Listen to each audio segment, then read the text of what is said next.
Hello again, everyone. Edwin Lerner back once again. In this YouTube astrological segment, I'm going to be talking about Pluto Sextile, or Trine, the South Node in a natal chart. Now, some of you may remember when I first started my YouTube astrology channel, I did a series on the aspects in the natal chart. They're a little bit concise. Some people may have referred to them as snappy, so what I decided to do was make another series on them in which the videos would be a little bit longer and more descriptive. So anyway, first thing up is if you have Pluto Sextile or Trine, the South Node in the natal chart, one way it may manifest is that you may easily find the passion, desire, and emotional intensity, which is Pluto, associated with matters with what you're naturally proficient in, which is the South Node. Now, if the South Node is in Sagittarius, as an example, what you're naturally proficient in, maybe connected with publishing, advertising, sports, the outdoors, religion, philosophy, higher education, camping, or even translation, or even religion as some examples. Now, also too, intimate connections and those that you're in shared resources situations, which is Pluto, may have been beneficial to your past, which is the South Node. Now, let's say, if the South Node is in Capricorn as an example, your past may have been one where, career ambitions may have been emphasized, where you accentuated, attaining greater social status, stature in life, your public image and reputation.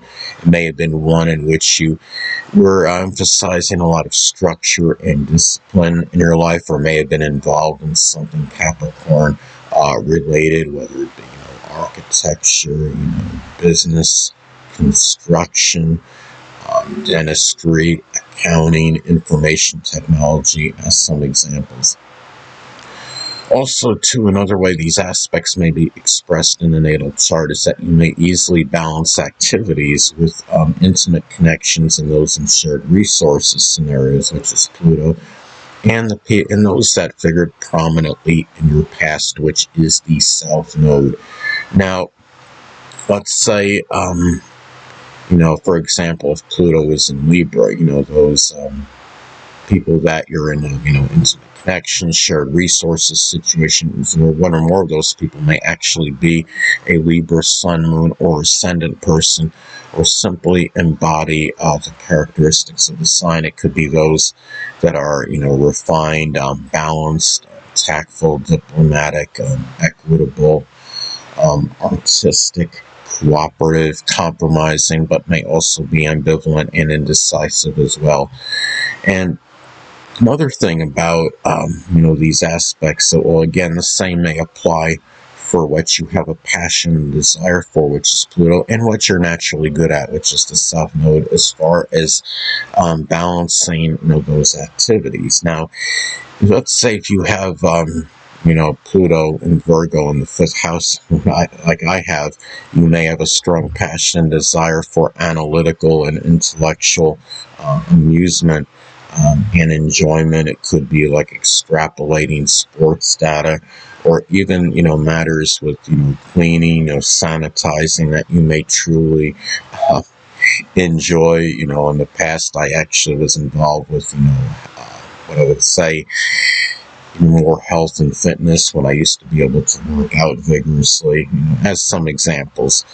Now, also, too, Pluto Sextile or Trine, the South Node, may also be expressed in, being really, being passionate without being obsessive, which is Pluto, in doing things connected with your natural built-in abilities, which is the South Node.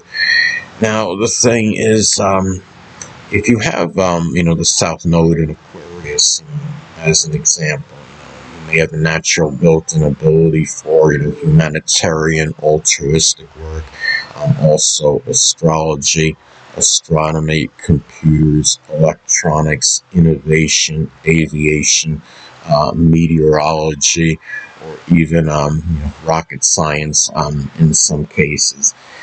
And The thing about these aspects too is that issues with power and control, which is Pluto, maybe things you can readily get away from, which is the South Node. So if there's, like, say, if Pluto's in the fourth house as an example, there may be power and control issues that are connected with the home and family. And these issues don't necessarily mean that they're it's about you having the problem with power. It could, as far as you being overly domineering or controlling, it could be that there's just a general power struggle in a situation. In this example, that would be home related if Pluto is in the fourth house.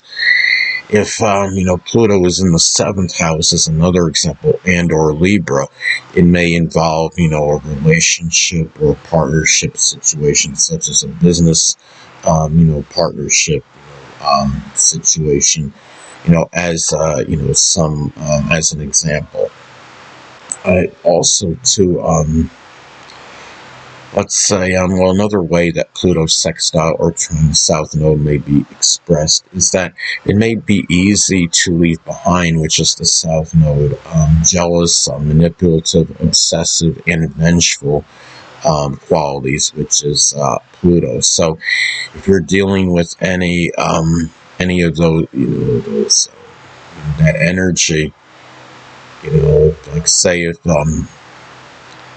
Pluto, say, is in the first house, if there's any jealousy connected with those that may have been prominent in your early childhood, it could be something that you can easily leave behind and basically get away from. If there's Pluto is in the third house, as another example, if there's any jealous qualities connected, any jealousy connected with siblings or cousins or neighbors, or even those that were prominent in your early education, that could be left behind as well. Pluto in the seventh house, there may have been some vengeful qualities associated with your open adversaries, but it's easier if you have these aspects to get away from those qualities. Now, also, to Pluto related people may be advantageous in what you are going away from, which is the South Node. So let's say first off, Pluto-related people covers a number of persons, whether it's those in intimate connections, shared resources, situations. It could be those that are there for support. It could be people in Plutonian-related professions, whether it's surgeons, coroners, embalmers, those connected with the occult, which includes astrology, those involved in insurance, loans, taxes, recycling, forensics, investigation, as some examples. And those people can be beneficial in what you are going away from now, which is the South Node. Now, if the South Node is in Aries, as an example, you may be going away from very, aggressive, quarrelsome, combative, disputatious type qualities, being overly, volatile, even in some cases, being, impulsive, impetuous type behavior that may be to your detriment. If the South Node is in Scorpio, there may be overly, vengeful or manipulative qualities, controlling qualities that you may need to, get away from, as another example. And the Pluto-related people can be auspicious in those matters. Now, also to matters with transformation, control, power, and rebirth, which is Pluto, may be easily attained in that first half of life, which is the South Node. Now,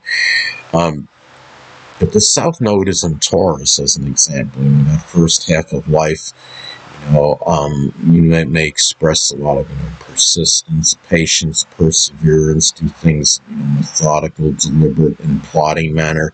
It may involve something Taurus related, whether it be geology, carpet laying. Could be architecture, agriculture, gardening, farming, cultivation, doing something with art, beauty, music, As some examples, if the South Node is in Gemini, as an example, the first half of life, maybe simply just doing, manifold things, a variety of activities.